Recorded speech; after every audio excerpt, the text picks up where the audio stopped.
Hi guys, ఈరోజు మనం ఈ అల్ట్రాసోనిక్ సెన్సార్ గురించి అయితే తెలుసుకుందాం. సో ఈ సెన్సార్ అనేది సౌండ్ వేవ్స్ యూజ్ చేసి డిస్టెన్స్ మెజర్ చేయడానికి అండ్ అలానే ఆబ్జెక్ట్ డిటెక్షన్ కోసం అయితే యూజ్ చేస్తాము. సో దీంట్లో మెయిన్గా 4 పిన్స్ అయితే ఉంటాయి అన్నమాట.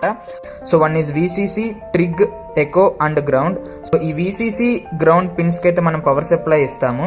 సో ఈ ట్రిగ్ అండ్ ఎకో పిన్స్ ఎందుకు యూజ్ అవుతాయి అంటే, ఈ ట్రిగ్ పిన్ అనేది సౌండ్ వేవ్స్ని ట్రాన్స్మిట్ చేయడానికి, ఆ వేవ్స్ ఏదైనా ఒక ఆబ్జెక్ట్కి తగిలి రిఫ్లెక్ట్ అయితే ఈ ఎకో పిన్ అనేది దాన్ని రిసీవ్ చేసుకొని మనకి టైం అనేది ఇస్తుంది అనమాట.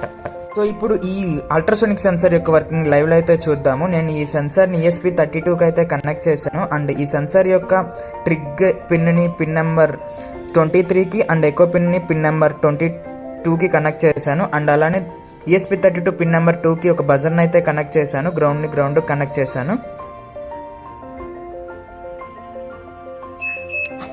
సో కోడ్ అయితే సక్సెస్ఫుల్గా అప్లోడ్ అయితే అయిపోయింది అనమాట. సో నేను ఎప్పుడైతే దీన్ని ఆబ్జెక్ట్ని దగ్గరగా తీసుకెళ్తానో అప్పుడు మనకి హై బిప్స్ అనేవి వస్తాయి అనమాట. అలానే దూరంగా తీసుకెళ్ళినప్పుడు లో బిప్స్ అనేవి వస్తాయి అనమాట. చూడండి. So thank you. సో ఇలాంటి కంటెంట్ ఇంకా కావాలి అంటే ప్లీజ్ సబ్స్క్రైబ్ అండ్ ఫాలో.